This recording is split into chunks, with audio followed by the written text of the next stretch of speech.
Our work and leisure is requiring increased connectivity, leading to a huge expansion in digital networks.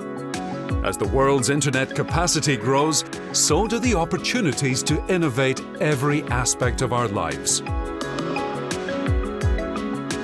Global technology company ABB is applying the concept of innovation to its training facilities, with the aim of preparing graduates for a new world of work. The company's German trainees learn everything from advanced robotics programming to 3D printing and modeling. It's likely that their future will involve working with smart digital technology.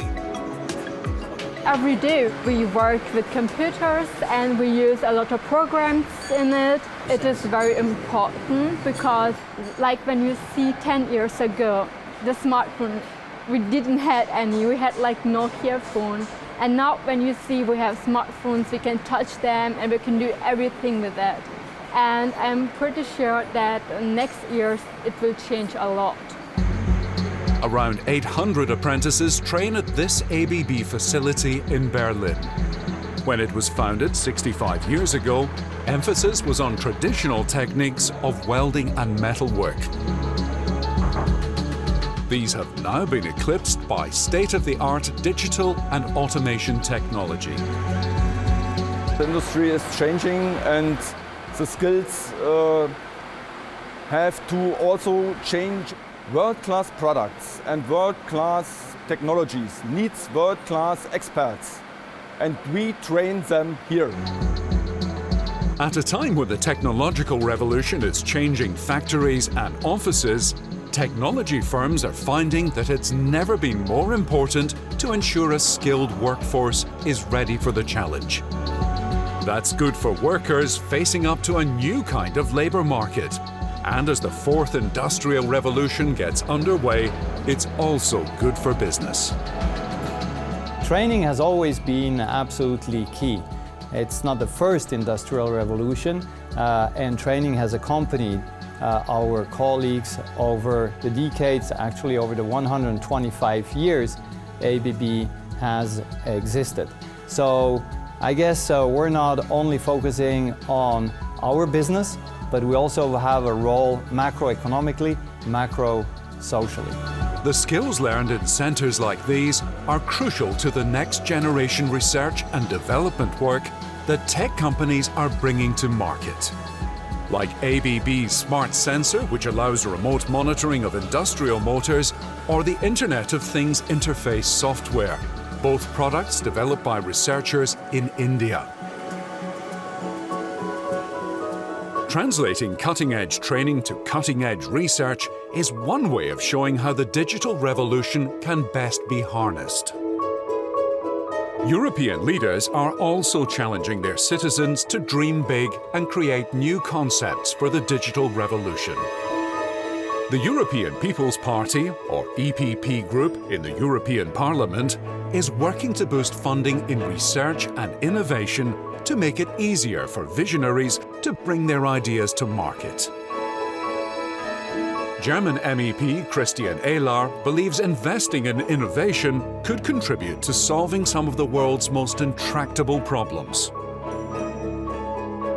We put an emphasis in terms of the budget on innovation, and this is the biggest innovation program in the world. We are going after the big things for the first time. So cancer, for example, we have a huge problem with children cancer, and the program will have a mission that means a big effort, €1 billion, where we try to cure children cancer. Ehler wants to speed up the approvals process so clever ideas can reach the market quicker. Fast track means simply you go to the commission, you have a consortium, you have a brilliant idea, you have an innovative idea, and they tell you within 6 months whether you get funded or not. Michal Boni co-authored legislation to boost internet connectivity. He says a 5G mobile system will drive innovation in a gigabyte society with the Internet of Things. Could you imagine the self-driving cars without sending information in milliseconds? Could you imagine new health solutions as telemedicine platforms. A former Polish minister for digitalization, Bonnie says the cloud can help companies large and small. We need to engage, to encourage SMEs to use all possible digital tools. And this is one additional issue which is important when we are talking about cloud. This is the initiative on European Open Science Cloud, which will give the possibility to all centers of research, to all universities, to exchange information, data, and results of research. Innovation is leading a constant improvement in e-government and e-health, cybersecurity, and urban planning. E-government can give you the possibility to participate in decision-making processes on e-health. I think that it will be the game changer. If we will use 5G and also all those new applications and new opportunities, giving to us the personalized medicine, giving to us better, deeper diagnosis, and after this, better therapies. And why not a European digital library or a university for innovation?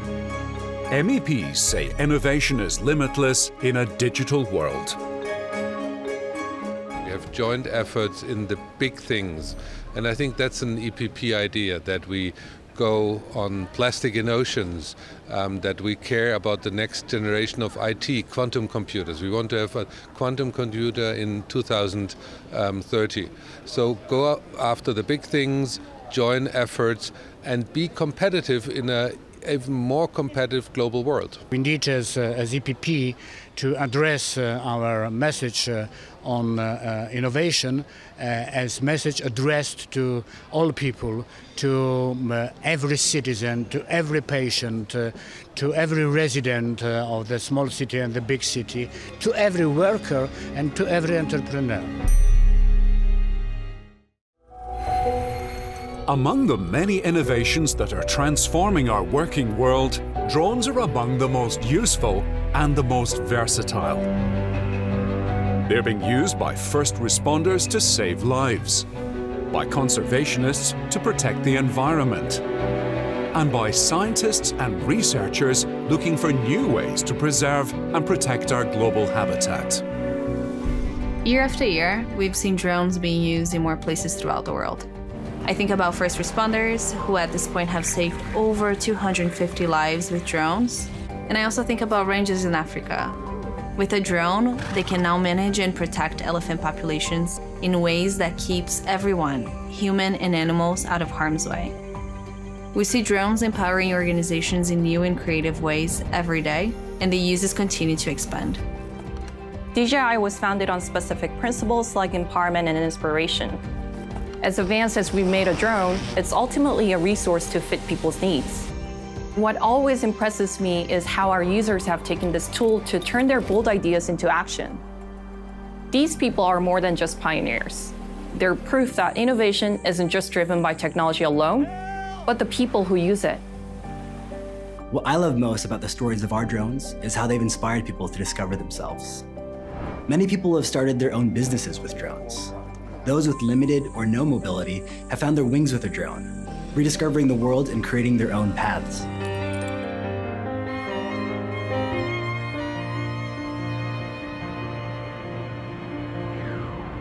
But it's not just drone operators who have big dreams for aerospace technology.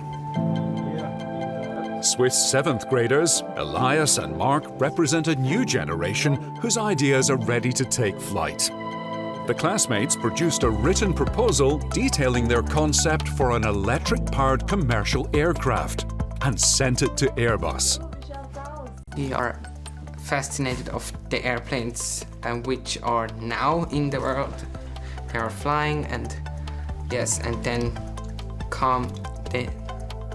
we also like the planes which will be in the future on the Earth.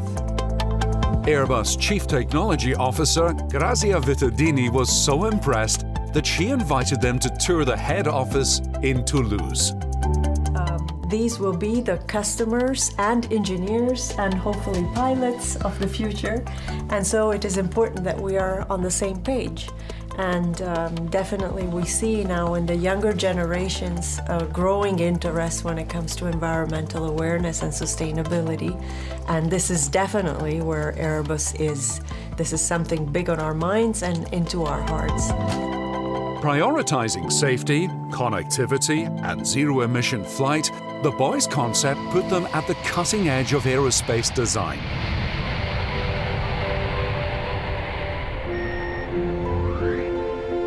Future engineers like Elias and Mark might choose to look even higher than the skies for their career. Already, scientists are using the International Space Station to run experiments for a range of applications, including growing plants in microgravity. As well as solving Earth-based problems, biological experiments will help scientists work out how to feed astronauts on long-haul missions. So the International Space Station, as its name suggests, is international, and basically it allows you to do very long duration experiments in the spaceflight environment. So looking at the effect of microgravity, low gravity, also exposure to the direct space environment. You can do research in all fields. You can study, of course, the astronauts, how they react to the space environment. So studying the changes in their physiology. You can study biology. So the cells, which would be cells from, say, human body, microbes, plants. You can study also physical sciences, materials science, fluid physics, and also, of course, you can look outside from the space station. You can look at the Earth, so you can do Earth observation. You can do also observation of the space environment. Nice thing is, because it's an international platform, all of the facilities, all of the instrumentation is shared. So that allows you then to do a lot of research and very internationally. So there's been about 3,000 experiments done over the lifetime of ISS. And those gave about 2,000 scientific publications. One of the areas, of course, of interest is astrobiology. Do microorganisms or microscopic animals in dormant state, can they survive exposure to direct space environment? This is very important to see whether life could be transported from one planet to another on astronaut, or whether also if you have, for instance, microbes on a spacecraft going from the Earth to Mars, how do you prevent contamination? The other aspect is also, how did life originate? So there's a lot of studies on the chemistry which led to life, so which may have been going on the primitive Earth or on the surface of a comet. So we developed an instrument called EXPOSE, and this was put on the outside of ISS and allowed exposure to direct space environment for typically 18 months, 2 years. And what was found was, in fact, that many of the microbes and even simple animals such as tardigrades, these are water bears, could actually survive direct exposure to the space environment for 18 months or so. And so that was a very interesting finding. The other area, of course, is plant biology. And there was actually a whole series of experiments done over a 10-year period by a team of European and US scientists. And they looked at all sorts of aspects of plant biology. They looked at how plants responded to gravity, because what you can do on board of the ISS is you can effectively look at what happens in the absence of gravity. You can apply, using a centrifuge, artificial gravity, and then see what is the perception threshold for plants to gravity. And that was actually found to be, hundreds of normal Earth's gravity. So plants are very sensitive. Space is also the ideal site to study the process of boiling. Boiling is encountered in many engineering fields, such as environmental applications and industrial chemical processes. Understanding the dynamics of boiling is essential to improve energy production and conversion in power plants, and design future space applications like cryogenic fuel storage and propulsion. Boiling occurs in a wide range of situations, but on Earth, its properties and effects are too fast to be accurately observed and measured.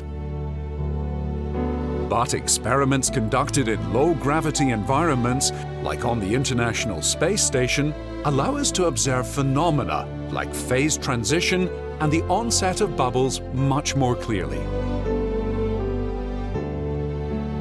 We investigate these boiling processes in space mainly for two reasons.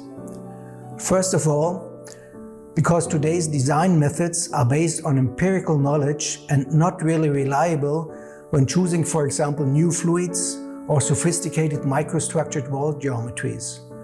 Doing experiments in zero-gravity environment has the big advantage that the boiling process takes place in slow motion. That means we can investigate more details with higher resolution than on Earth. Second, modern space technology makes use of more and more electronic devices that have to be cooled very efficiently. Flow boiling is an excellent process to do so.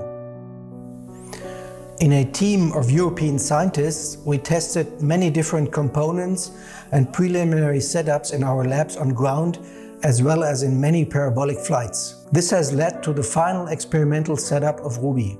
Ruby is an experiment to study the basic heat and mass transport phenomena in pool boiling and flow boiling systems.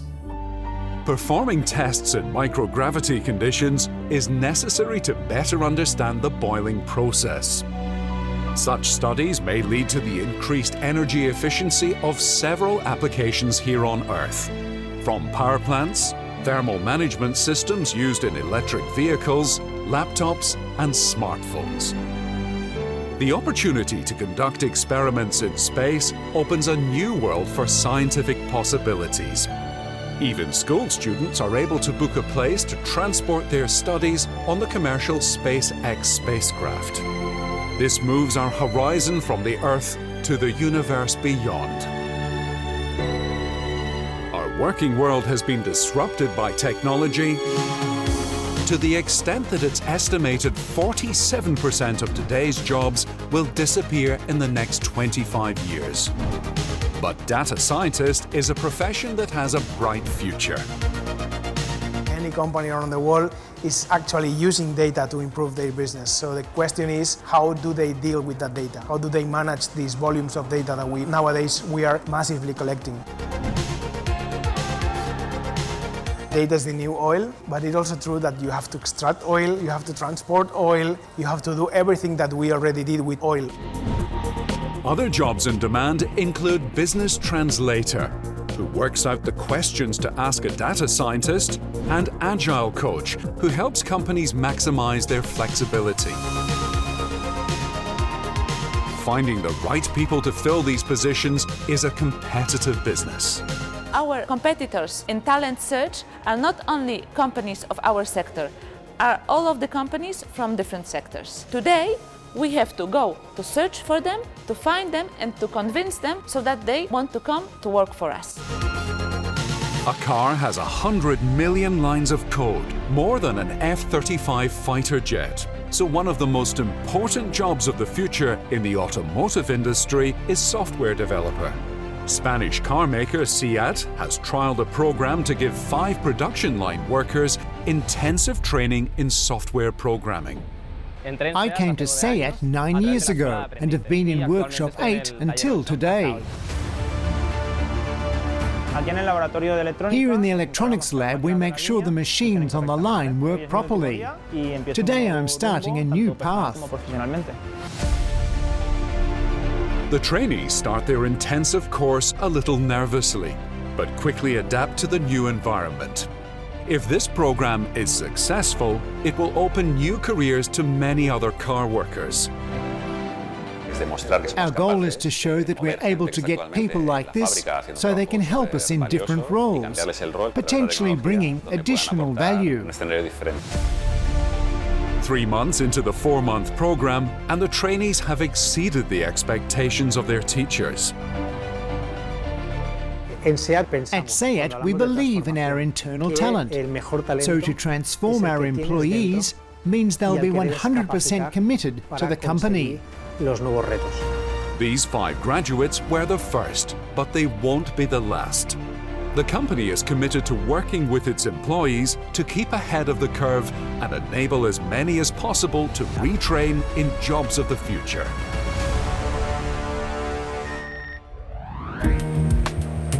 And it's not just humans that need to adapt to technology. Factories themselves are transforming. Industry is one of the world's largest consumers of power, so many factories are becoming self-sufficient by installing solar panels or their own renewable power plants. In the factory of the future, the boundaries between human and machine are more fluid, and their interaction becomes more intelligent. We'll see digital assistance systems such as augmented reality, gesture control, wearables, or cobots becoming commonplace, as well as industrial robots that can interact safely with their co-workers without needing protective space. Intelligent gripping systems are now indispensable in human-robot collaboration. With sensitive robotic hands controlled only by gestures, in the future, workers will not have to use programming or complicated software. The next few years will see human and machine getting even closer, with less separation between human work and machine work. Processes are being redefined and reinvented, so humans and machines can collaborate more intelligently.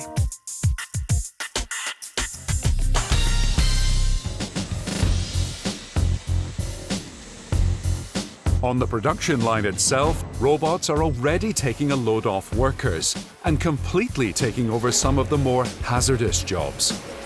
In this Siemens factory, hundreds of robots are working to produce cars. They can handle capacity ranging from 16 to as much as 550 kilograms. The fourth industrial revolution means that the most effective factories of the future will combine both human and machine ingenuity. But we're not likely to be competing with robots. Machines will still need people to design, program, and operate them. The future is about using worker skills in more clever ways. Logistics company DHL's vision is to integrate new technologies such as augmented reality and 3D printing into its warehouses. The company plans to use artificial intelligence and the Internet of Things to make its workload more efficient. Robotics and automation will reduce the need for workers on the ground, freeing them up to work in the e-commerce areas where there is an opportunity to build bigger markets. The workplaces of the fourth industrial revolution will use human ingenuity to deploy machines in the most effective and efficient ways. Instead of the grunt work of factory labor, workers will expand their problem-solving skills and fill higher tech jobs that provide better pay and more interesting positions. Now that's a clever idea.